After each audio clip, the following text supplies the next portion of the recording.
What's going on YouTube? Ghost here, and welcome to another Overwatch, well I guess I should say the first Overwatch update. Now I'm on the PTR, and the Season 2 patch has just released on the PTR, so I kind of wanted to make a video to go over the major changes to all the heroes, to everything else that's going on in the game. So, right off the bat, I do want to get into the hero changes. So we are going to go into the practice range just to kind of, you know, get a feel for each hero. I'm just going to go down the list. It's going to be very basic. So the first one is D.Va, alright? And D.Va recently got a huge buff, you know, and she's been all over Season 1. She's been, you know, pretty much in every game.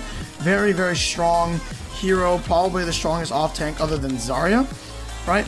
So, D.Va's defense matrix. After being activated, the defense matrix will begin regenerating following a 1 second delay. It was formerly half a second. So, what this means is this is the defense matrix, okay? Players used to be able to open it, let go, and then spam it, alright, and bring it back up. So now, there's a 1 second delay between when you let go of this, one, boom, and it comes back on. Alright, so I'm going to show that again, here. One, see how it takes longer for it to come back up? You can't just immediately spam it again. So what this does is it allows time for D.Va to take damage before bringing her defense matrix back up again, which, you know, to follow suit, it will enable her to hold down this defense matrix longer, right? Making it not as big of an asset toward her kit. It's still going to be used. It's still going to be very good for her kit, right? But she's going to have to think twice before just getting in people's faces and then just shoving a defense matrix and letting go. The next hero is Hanzo. Now, Hanzo has been pretty much non-existent in Season 1, like all across Season 1, right? So the changes that he got, let's see here. Hanzo will now experience a 30% decrease in speed while aiming, right? So he's much faster when you're holding down the click to aim. You can see he moves quicker, right? This is a very big buff because it's an increase, or a decrease, I'm sorry, by 10%. It was formerly 40%. So this is very good for Hanzo. This is going to allow him, you know, to get away out of his spots. This is going to make him a little bit more viable. Okay, but the biggest thing is his projectile speed of his arrows has been increased by 30%. So they fly much faster, alright? Right, so they go a lot quicker. So the next one is Mei. Alright. Now, I don't really know how to feel about Mei because I hate playing against her, but everybody loves to play her. But she's just not really like a full viable thing in terms of like competitive play. Right, so she can only get pulled out for like cheesy maps like King of the Hills, you know, and things like that, or to directly counter, you know, certain heroes or certain lineups, right? So Mei's Blizzard, which is her ultimate, I'm gonna have to charge it up, but her Blizzard now pierces barriers, and the radius has been increased from 8 meters to 10 meters. So what this means, basically what this means is that she can, the range, I'm sorry, the radius of the ult is larger, and she can now pierce through barriers, such as Reinhardt's Shield, such as D.Va Bubble, right? These are all things that she can do. So we're going to look at the size of it. So it is much larger, as you guys can see, much larger barrier than it was. So the next is McCree, and by far the most dominant hero in all of Season 1, by far. So his ultimate, Deadeye, now drains over a 0.25 second period, instead of displaying a 50% reduction on the ultimate meter when activated and 0% when confirmed. So next is probably my favorite change so far is my Bae Mercy. Alright, Mercy got a buff, and this is very, very good, because I was so sad when she had to when she got pretty much taken out of Season 1 by the Ana patch, which buffed Zenyatta insanely, making him way more of a viable option than Mercy. So now her healing per second has been increased. So if I read it here, her healing beam per second increase has been increased by 20%. So she heals individual targets much faster. Okay, and her resurrection now it allows allies to maneuver faster. Okay, so once she resurrects heroes, they can, you know, start doing stuff faster instead of standing there, you know, long enough for the team to kind of counteract the resurrection. So I'm gonna let these two little droids die. Right. Let's see. It was reduced from 3 seconds to 2.25 seconds. So once they die, dead and dead. Boom. And they're ready to go. Right? So it was much shorter than that before. So Mercy, I mean, it was much longer. So Mercy is going to become a much more viable pick. Right? And also with the Zenyatta nerf, which I'm going to get to in a second. So the next is probably the most important across probably the whole game. Right? Like, I would say the entire game is Genji. Right, now Genji was undeniably dominating Season 1. The reason being is because he's just so fast, so agile, that he really can't be countered. Even like Winston picks, you know, and McCree's that can stun him, like it was still hard for them to even pin down a Genji, keep him in one spot long enough for them to kill him. So Genji definitely dominated, but what he dominated with the most was hands down his ultimate ability, right? So his ultimate ability, I'm sorry, his double jump no longer resets when wall climbing. Okay, so you can't, like, what that means is you can't wall climb and then wall climb again and then double jump, right? Something like that. So like what players would do is they would wall climb and then double jump and then wall climb again and then double jump and just keep jumping off the side of the wall, right? Kind of like Lucio wall rides, but with Genji double jumps. So he can't do that anymore. The dash no longer deals damage to traps like Widowmaker's Venom Mine or Junkrat's Steel Trap, which no longer, he doesn't bypass the Steel Trap as well. So before, as Genji, you could dash through Widow's Mine and through Junkrat's Steel Trap on the ground, and it would not affect you, you wouldn't get caught in it. So that no longer happens. He can't dash through that stuff anymore. That's really good. The Swift Strike, which I believe is his deflect, no longer, actually no, it's his dash. Yeah, it is his shift. So this is the Swift Strike. It no longer interrupts quick melee attacks. So I'm not really exactly sure what that means, but I think it's while he was like Swift striking, like people couldn't melee him, I guess, but apparently now when he Swift strikes you can still melee him while he is dashing. So the final thing, which is the main bulk of his nerf, alright, is the Dragon Blade, which is his ult. So now the Dragon Blade, for the duration of Genji's ultimate, has been reduced from 8 seconds to 6 seconds. So definitely every single player that has played this game competitively knows that Genji's ult was way too long. It was just way too long of a time. There were literally times where you could die to Genji's ultimate, get resurrected, and then he's still ulting your entire team. So it was way too long. The developers knew that it was way too long, and he was affecting competitive play way too much. So now it's been decreased by 2 seconds. So when I fucking dash in, boom, boom, boom, and you know, it's already done. So it's much, much faster. Now, this is going to have a huge impact on Genji's game, because what a lot of players, especially professional level players, were relying on is that Genji's ultimate, you know, like they wouldn't make as much picks with Genji. Like, even in quick play, you see players just kind of, you know, oh god. You see players just do, like, kind of tick damage with him. Just poke at people, right? Get that ultimate charge up.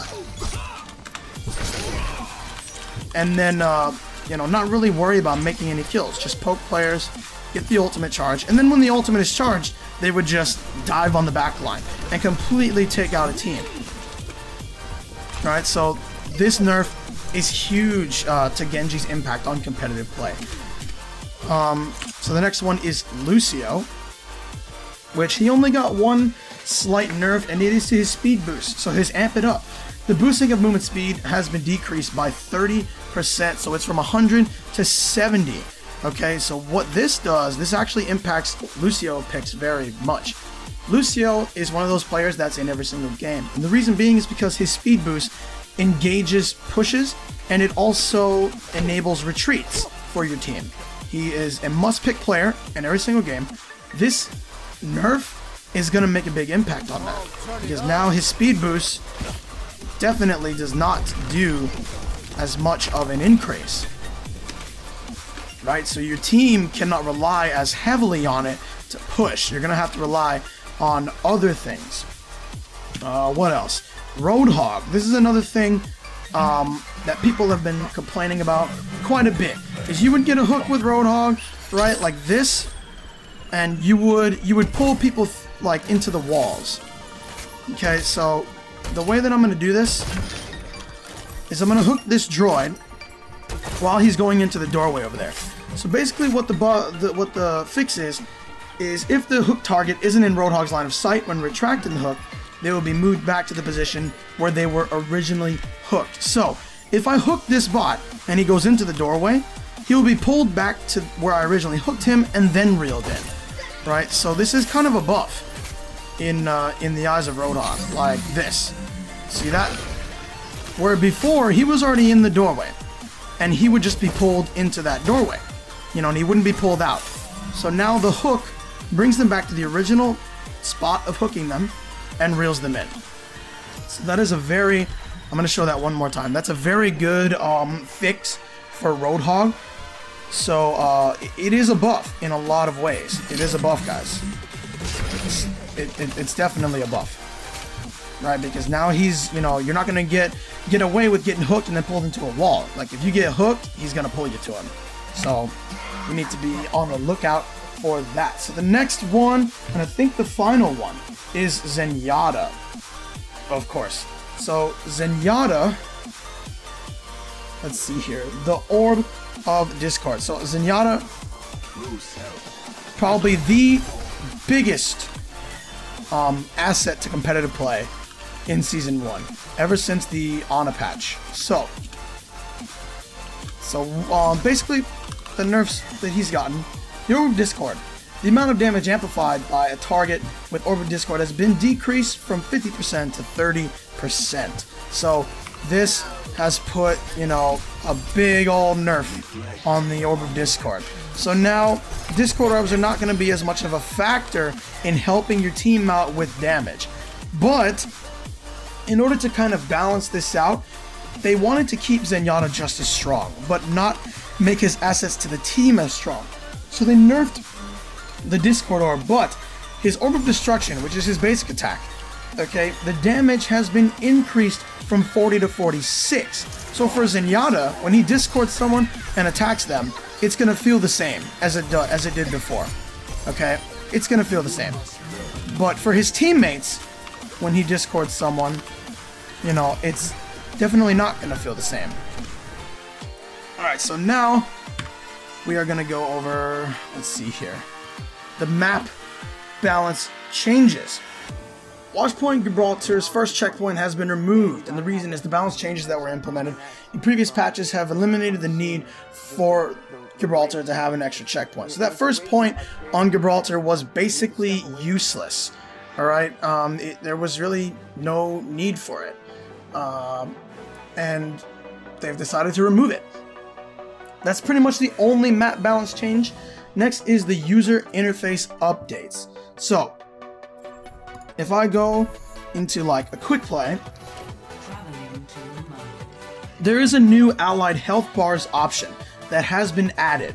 Right, contextual menus have been added on the hero selection screen, giving players the ability to report or group up with other players. Matchmaking UI is now purple in the competitive play queue, and they've made several minor adjustments to typography in the spectator UI. So if you go to controls, allied health bars, on. Right, so now, I believe your allies have health bars. They do. So they have health bars over their names.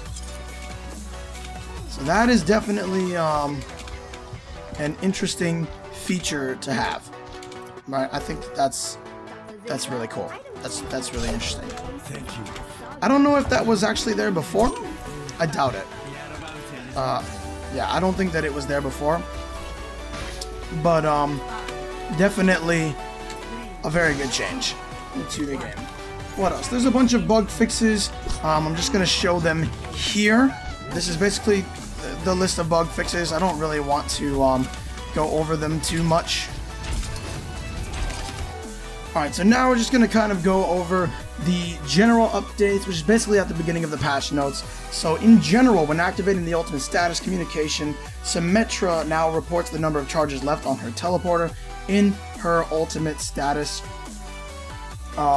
What else? When activating the needs healing communication while targeting a teammate, Ana, Lucio, Mercy, and Zenyatta, which are all supports, will now tell allies to group up to receive healing. A marker will appear above the player's head, allowing teammates to locate the healer more quickly.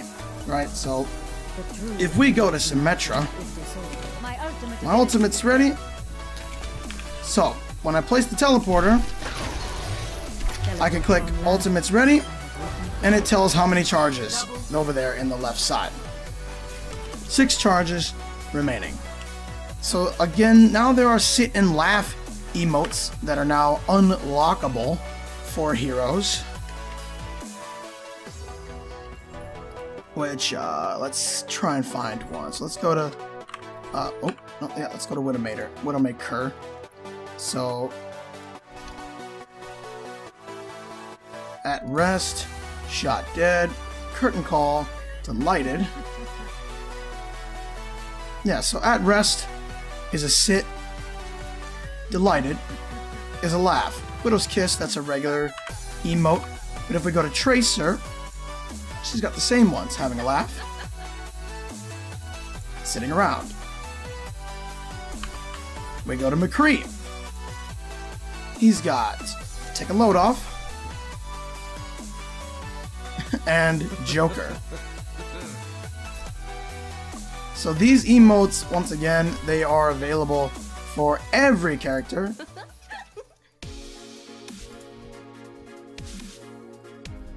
Every single character. I actually do want to see Farah chuckle. What in God's name is that? Take a knee. Pretty dope. These are definitely pretty dope emotes. I like how they, oh god. I like how they did add them to every single character in the game. That's definitely good. So that's awesome.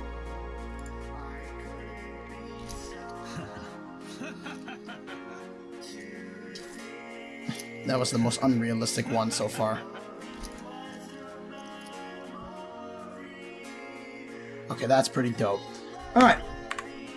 So that's basically all the general emotes. So now we're going to move on to the competitive play changes, which will wrap up this video. So skill rating. I'm basically just going to leave it on this page and go over the notes because I can't explain them otherwise. So now, the skill rating is measured on a scale of 1 to 5,000 instead of the former 1 to 100 scale. The skill rating tiers will be Bronze, Silver, Gold, Platinum, Diamond, Master, and Grandmaster. As you can see on the screen, all of their individual scores. So after you finish your placement matches, you will be placed in a tier. In Bronze, Silver, Gold, Platinum, and Diamond tiers, a player will not drop out of their tier even if their skill rating falls below the cutoff. In Master and Grandmaster tiers, a player whose skill rating falls below the tier's minimum. So, there is a new thing called skill rating decay, which players in Diamond Master and Grandmaster, which are the 3 highest tiers that you can possibly achieve, that haven't participated in a competitive match for 7 days will lose skill rating. Players with a skill rating above 3,000, which is diamond or higher, will lose 50 rating points every 24 hours, but their rating will not fall below 3,000.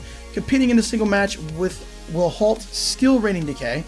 Players that haven't participated in a competitive match for 7 days will immediately drop out of the top 500. So what this does is this enables your players, pretty much every player, that is in those top 3 tiers to keep on playing and not just achieve the top 3 tiers and then go AFK for the remainder of the season just to keep their rank.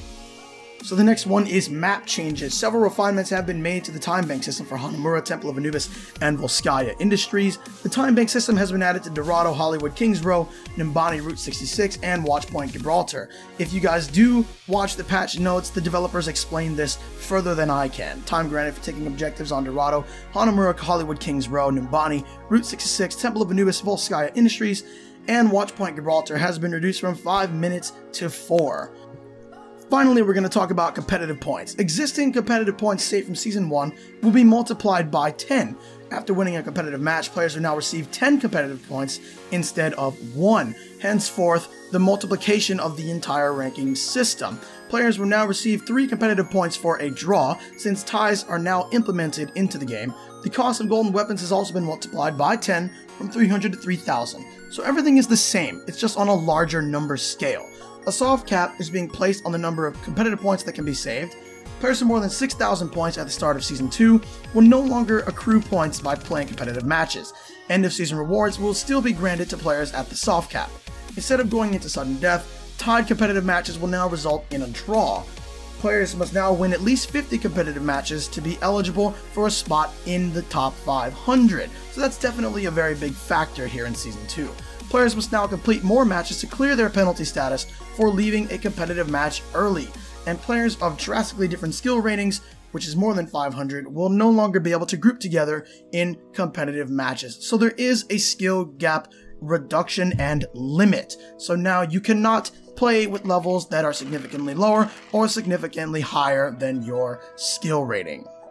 So that's pretty much it for this video, guys. Just had to go over all the patch notes. It's a little bit of a long one, but thank you guys so much for watching. Definitely wanted to show kind of hands-on what all these buffs and nerfs are going to look like, the different map changes that are going on, the competitive play, all of that stuff. If you guys need more information about this patch, please go and watch Blizzard's developer video that they released on the Battle.net launcher. You can also check out the new map Eichenwald, which is going to be awesome. It is a castle. It's either a payload or a hybrid. It hasn't been decided yet or hasn't been announced yet. So you guys can definitely go and check out that video as well.